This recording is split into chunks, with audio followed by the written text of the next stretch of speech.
Oh, hi, my name is Bucket, not really, and welcome to Bucket of Books. So today I'm going to be talking about all of the books that I have read thus far during this year. I'm going to go through them from worst to best. And while I'm doing that, I'm going to be redoing my whiteboard that I usually hang up right there. Now I need to figure out what I want to write on my whiteboard. Book number one, the worst one. The worst one I've read so far. Worst. I've been lucky, I haven't really read books that I honestly regret reading. The first book we're going to be talking about is The Subtle Art of Not Giving a by Mark Manson. This is a self-help book that takes a bit of a different approach to self-help, kind of playing with the idea of self-help, and it is quite funny. I experienced some things throughout the book that I did find were like genuine and interesting, and it really made me view my life a bit differently. The most obvious part was how not to give a fuck. You'll have a limited amount of to give, so you should choose where to put your fucks wisely. You should focus on what actually matters to you in life, and I really enjoyed that point of view. There was, however, some points throughout the book that I found to be a bit, I didn't really agree with what was being said, like throughout, especially the later end of the book. I felt like I was constantly like hearing what was being like written, and I was like, are you sure? Are you sure? So I gave it a 3 out of 5 stars, more just because it wasn't really targeted towards me, and I think there could have been a bit more consideration put into the advice that he was giving. The second book I wanted to talk about is A Tale for the Time Being by Ruth Ozeki. So this is a book. This is a contemporary fiction with a slight bit of magical realism. It focuses around our two main characters. So the first one is Ruth, which I believe is the author that wrote herself into the book as a character. Ruth, our main character, she finds washed up bags inside of bags, and then inside she finds the diary of a Japanese girl named Nao. We jump from Nao's diary, what she's written in her diary, and then Ruth's point of view. So, my thoughts. The main thing with this book is Nao's point of view is the much more interesting point of view. I find her story a lot more intriguing. It captures your attention much more. Although I could see the author's intent with giving us Ruth's point of view, I still found it kind of unnecessary. I think I would have enjoyed it a lot more if the diary was like written to us specifically. It talks about a lot of themes. It talks about bullying, isolation, the concept of time is discussed a lot, spirituality, finding a home, the human's impact on the environment.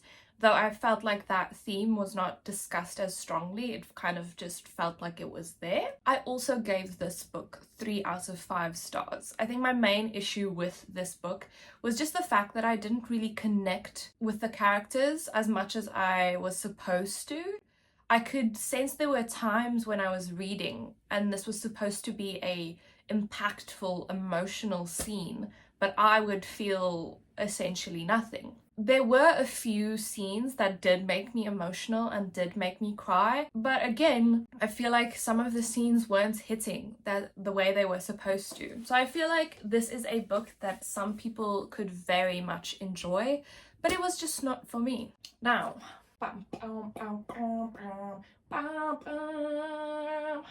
the third book that I read was God of the Woods by Liz Moore. So I read this book for Books and Lala's book club book of the month for the month of September. Instantly, the writing grabbed me. So the writing was so well done and the characters are very intriguing, but I have a problem with the pacing and where the story eventually went. There wasn't a satisfying end for me.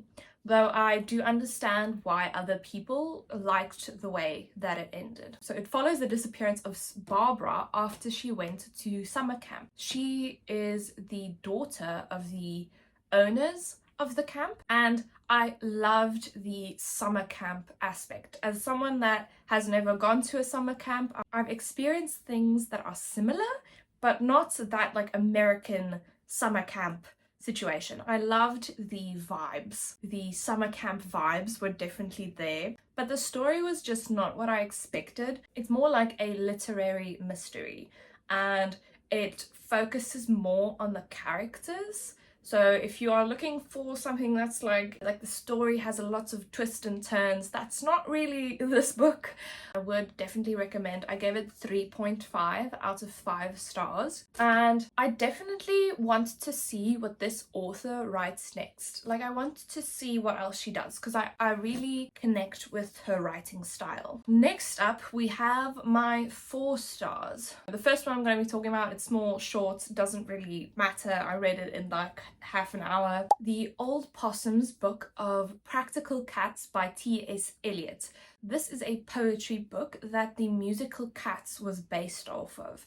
And I have never watched the musical Cats, but I do want to, especially now after having read the poems. The poems were very humorous, silly, they were very playful with the idea of cats and what they were doing. And I laughed out loud at multiple points throughout this. It's a very quick read, it's a very fun read. The only reason I docked a star was because there were like random Asian slurs, or what I assume were slurs, just thrown in that I was really not expecting. And I was just like, it was very unnecessary. So be aware of that. That was so weird, and I hope that is not included in the actual Cats musical. We shall see if I ever decide to watch the Cats musical. Now, my next 4-star was Animal Farm by George Orwell. So this is a satirical allegory for the Russian Revolution. Because it's based on the Russian Revolution, I decided to read up a bit about this historical event, just so that I had a bit more of a basis of knowledge from which to read, from which to critique, and see where it goes. And there were a lot of sections throughout the book that were very thought-provoking in the way that dictators control a group of people. Yeah. And I found it to be very interesting. I don't really know why it's not a 5 out of 5 stars. I'd say it's more just because it was interesting, but it wasn't one of my favorite reads of all times. It's a classic. It doesn't need any more praise from me. Read it if you like. It's a very short classic as well, so it's a very nice kind of introductory classic, and the use of language is not that difficult. Not the way you usually think that classics tend to be. We'll see how I feel about 1984. Is it 1984? What's the year? What's the other George Orwell book? My last 4-star is Emma by Jane Austen. So I absolutely enjoyed reading this. It took me a few months to get through. I read this quite slowly. It was the first classic that I have ever read. The use of Jane Austen's language, she is very playful with the way that she writes. It is something to become accustomed to. You do need to get used to the way that she structures her sentences. This is a historical fiction romance book, and it follows our main character, Emma. So she becomes kind of convinced that she is the ideal matchmaker, and she tries to fix up her new friend, and it does not go as planned.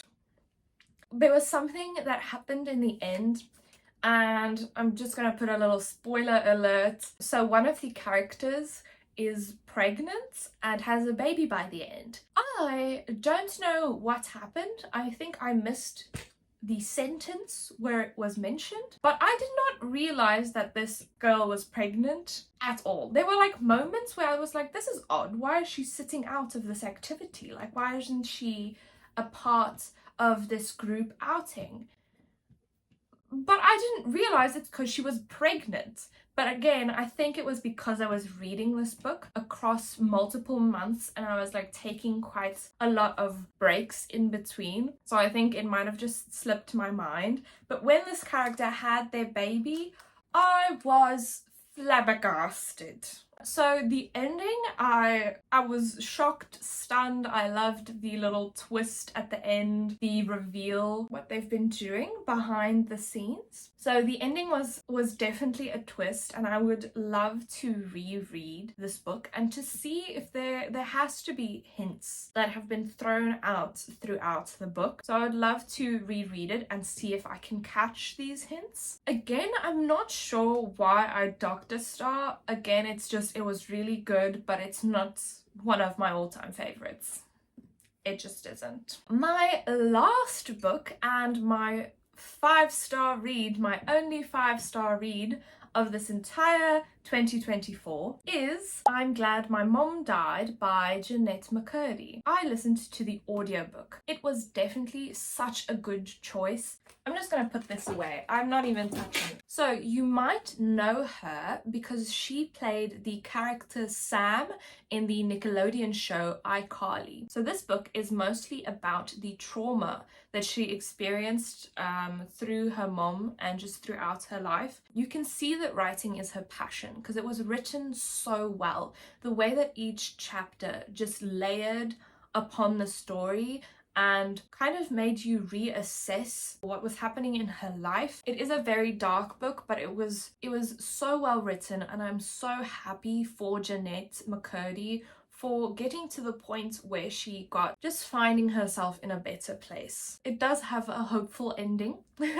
Don't worry. Jeanette is taking us through memories of her life. Like, she took snippets of memories throughout her life that gave such a deep look into the way that she grew up. You're not seeing her reflecting as an adult on these memories. It is written as if it is herself as a child or herself as a teenager experiencing these things and what her thoughts and feelings were at that time. Such a good book. 5 out of 5 stars. Would definitely recommend to anyone and everyone. I think this is definitely one of the few memoirs that you can read and you can gain something meaningful from, even if you don't really know the author. That's how well written this is.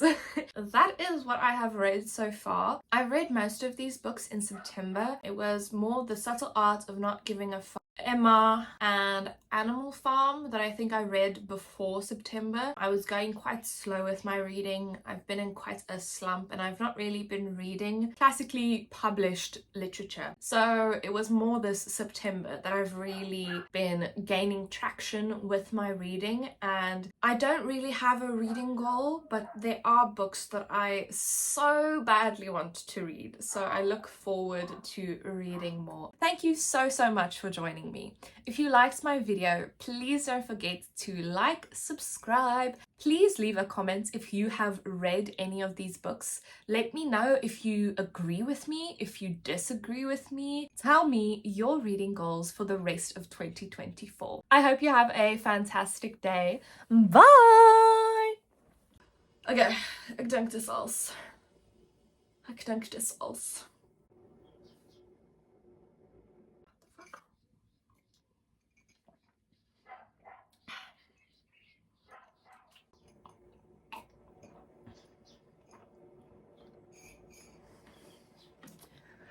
I hope you enjoyed the wrap up.